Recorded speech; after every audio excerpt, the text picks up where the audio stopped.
जब मैं 17 साल का था, मुझे हमेशा लगता था कि मेरी लाइफ में कोई मीनिंग नहीं है। मैं हर दिन यही दिन जीता, ओवर एंड ओवर।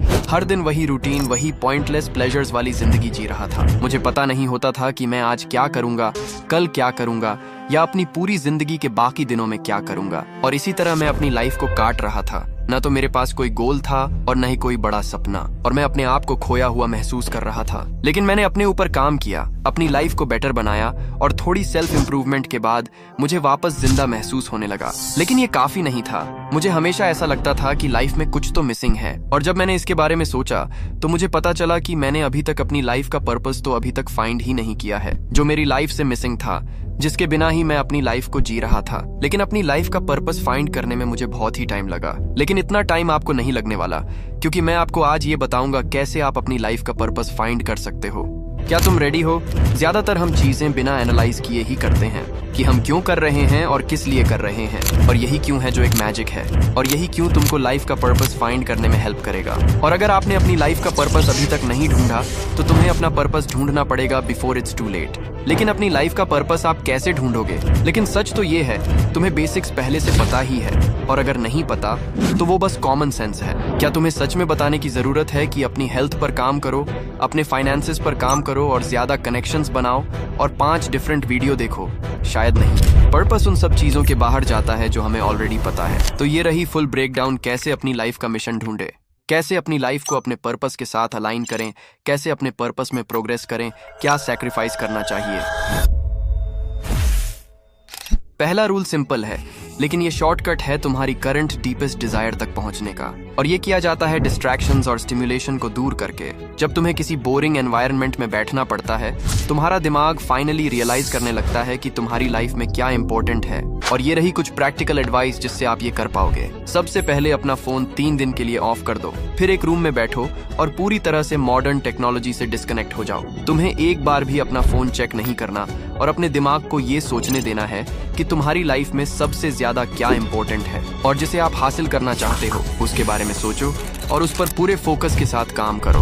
और एक पॉइंट पर कुछ बड़े थॉट्स तुम्हारे डिजायर्स और वैल्यूज के बारे में तुम्हारे माइंड में आएंगे। और तुम्हें पता है, ज्यादातर लोग ऐसा नहीं कर पाते, क्योंकि उन्हें अभी तक ये नहीं पता उन्हें अपनी लाइफ में क्या करना है, क्योंकि वो 8 घंटे हर दिन इंस्टाग्राम, यूट्यूब और रील्स देखने में स्पेंड करते हैं। अगर तुम ये वीडियो देख रहे हो तो मैं ये अस्यूम करता हूँ तुम्हें नहीं पता तुम्हारा पर्पस क्या है, और तुम्हारे पास अभी तक कोई मिशन नहीं है। तो तुम्हें इन ऐप्स से एक कदम पीछे हटना पड़ेगा। And trust me, it's game changer. Alright, हमने पहला बेसिक रूल और पहले 3 दिन के लिए क्या करना है वो डिस्कस किया। तो बात करते हैं सेकंड रूल की। हर सक्सेसफुल स्ट्रॉन्ग मैन के पास एक जर्नल होता है जिसमें वो अपने गोल्स के बारे में लिखते हैं। ऐसे ही आपको भी अपने लिए जर्नल लिखना है। लेकिन आप ये सोचोगे उस जर्नल में आप लिखोगे क्या? तो मैं आपको बता दूं, आप जर्नल में अपने डेली वर्क्स लिख सकते हैं जो आप अपने पूरे दिन में करना चाहते हो। एंड ट्रस्ट मी, ये आपको लाइफ में ग्रो करने में हेल्प करेगा। ऑल राइट, चीजों को स्पीड अप करते हैं। मैं तुम्हें इंट्रोड्यूस करना चाहूंगा एक कॉन्सेप्ट, इकिगाई। अब तुम्हें करना ये है कि तुम्हें 4 सर्कल्स ड्रॉ करने हैं, जिसमें पहला सर्कल तुम्हारे पैशन को रिफर करता है, जो बेसिकली तुम्हें करना पसंद है। दूसरा तुम्हारे मिशन को, जो दुनिया तुमसे चाहती है। तीसरा तुम्हारे वोकेशन को, जो तुम अच्छे से कर सकते हो या तुम जिस चीज में टैलेंटेड हो। और फाइनली तुम्हारे प्रोफेशन को, जो तुम्हें पैसे कमा के दे सकता है। और अगर तुम इन सर्कल्स को साथ में मिलाओगे, जो क्रॉस सेक्शन में जो तुम्हें मिलेगा वही तुम्हारा पर्पस है। वेल, अगर तुम इकिगाई कॉन्सेप्ट में और डीपली डाइव करते हो तो तुम्हें और टेक्निक्स मिलेंगी डिफरेंट कॉम्बिनेशंस यूज करने के लिए, अपना पर्पस ढूंढने के लिए। पर यहाँ प्लॉट ट्विस्ट है, मैंने उन्हें यूज नहीं किया। एक और आसान वे है अपना पर्पस ढूंढने का जो मैंने यूज किया। एक बड़ा प्रॉब्लम लो जो तुम दुनिया में सॉल्व करना चाहते हो। फॉर एग्जाम्पल, इस जनरेशन के मेंस की वीकनेस। फिर एक बड़ा प्रॉब्लम लो जो तुम अपनी लाइफ में सॉल्व करना चाहते हो, जो तुम्हें होल्ड बैक कर रहा है। फॉर एग्जाम्पल, तुम्हारा लो सेल्फ एस्टीम। अगर तुम चाहो तो एक और प्रॉब्लम या क्वेश्चन ऐड कर सकते हो, पर मुझे सिंपल रखना पसंद है। अब जाओ और उन प्रॉब्लम्स को सॉल्व करो, अपने आप को डेवलप करो और एक रियल प्रोजेक्ट बनाओ। और नए प्रॉब्लम्स को सप्रेस मत करो जो सामने आएंगे। और याद रखो, तुम्हें इस वक्त अपने पुराने फ्रेंड्स और दूसरे लोगों को अपनी लाइफ से लूज करना पड़ेगा, क्योंकि तुम्हारा डेवलपमेंट ये डिमांड करता है। हम इकिगाई पे वापस बाद में आएंगे, लेकिन पहले हमें रीडिंग के बारे में बात करनी होगी। रीडिंग एक पॉपुलर एडवाइस है जो सेल्फ इंप्रूवमेंट में सबको सुनने को मिलती है, पर मैं इससे कंप्लीटली डिसएग्री करता हूँ। एग्जाम्पल के लिए rich dad poor dad book को लो, सब लोग रेकमेंड करते हैं, फिर तुम ये करते हो। You are smart guy. लेकिन प्रॉब्लम ये है कि तुम अकेले नहीं हो जो ये रीड कर रहे हो। जरा खुद सोचो कैसे तुम अपने कंपेटिटर से आगे बढ़ोगे अगर तुम्हारे पास सेम नॉलेज है। मेरा मानना यह है नॉन फिक्शन मत पढ़ो, स्टोरीज पढ़ो। जो कैरेक्टर्स तुम्हें मिलते हैं बुक्स में वो तुम्हारे साथ ज्यादा समय तक रहते हैं। अब आप में से कुछ लोग ये कहेंगे, भाई ये बुक्स हमें पढ़ना पसंद है। आप सही हो, लेकिन मुझे नहीं लगता तुम्हें नॉवेल उठाने की जरूरत है सब कुछ सीखने के लिए। मैं तो आपको यही कहूंगा, आप वो पढ़ो जो तुम्हें एंजॉय होता हो, और जो भी तुम सीखते हो वो एक बोनस है इस सेल्फ इंप्रूवमेंट के रास्ते में।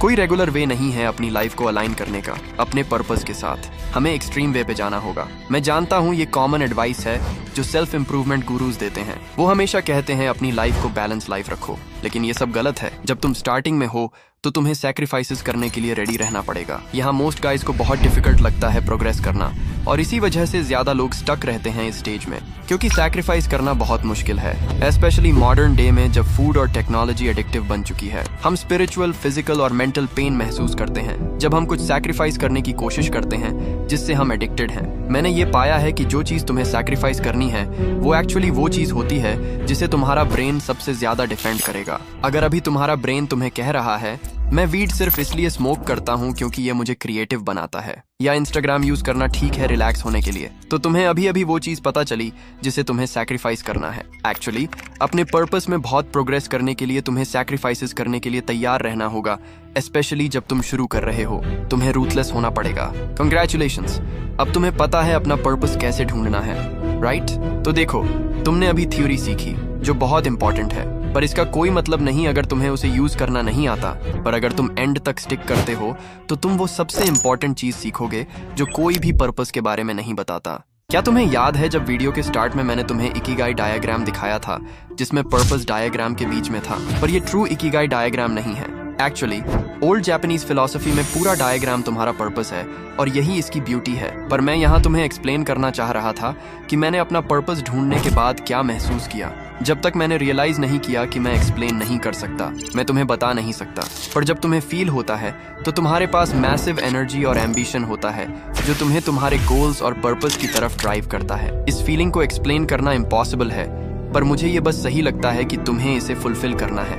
और मैं जानता हूँ कभी कभी तुम्हें अपने पर्पस को फेस करना स्केरी लगता है। तुम बस इसे सही करना चाहते हो, तुम्हें 100% श्योर होना है इसके बारे में, और तुम्हें गलत होने का डर भी लगता है। पर मैं यहाँ तुम्हें ये बताने के लिए हूँ, तुम्हें परफेक्ट डिसीजन लेने का प्रेशर फील करने की जरूरत नहीं है। पर मुझे तुम्हें ये बताना पड़ेगा, पर्पस कुछ ऐसा नहीं जो तुम ढूंढते हो, ये कुछ ऐसा है जो तुम्हें ढूंढता है।